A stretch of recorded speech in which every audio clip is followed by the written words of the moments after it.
The Rugged Ridge lower console switch panel is for those of you that have a 2011 to 2018 JK that are looking for a spot to mount some auxiliary switches for lights, lockers, onboard air systems, whatever you might need to add some additional switches for.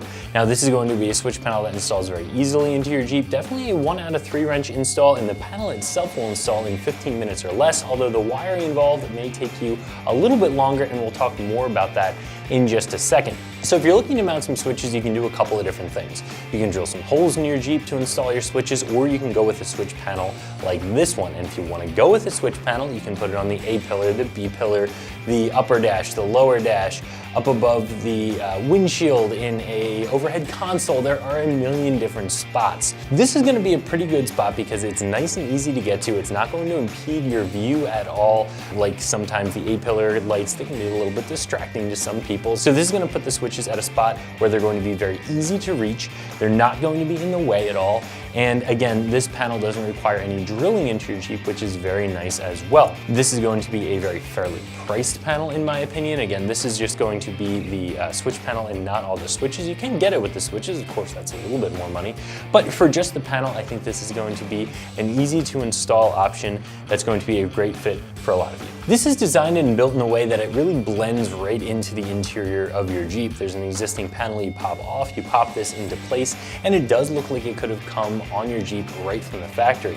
So it's going to be a plastic panel. It has the same type of texture and the same type of color to it as the rest of your interior, so again, it blends in really, really well. You're going to be able to put up to 5 switches in here. They're going to be a standard size switch, so no matter what type of switch you decide to go with, you're going to be able to make it work in there. And no matter what type of accessory you're trying to run, this is going to be an excellent spot to mount those switches. This is a very simple 1 out of 3 wrench installation. This should take you less than an hour to get the switch panel installed. However, the actual wiring of the switches can take a little bit longer. So the first step in the installation is going to be removing that lower panel that exists on your Jeep. That's just going to pull off. You can use a trim tool or a screwdriver to pry it and get rid of it.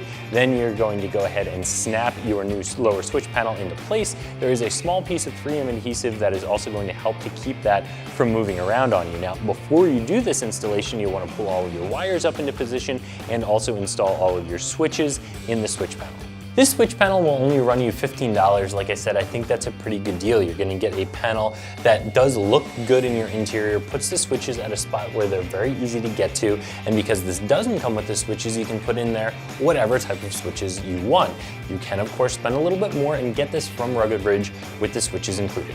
So if you're looking for a convenient spot to mount up to 5 accessory switches in your JK, I would definitely recommend this switch panel from Rugged Ridge, and you can find it right here at extremeterrain.com.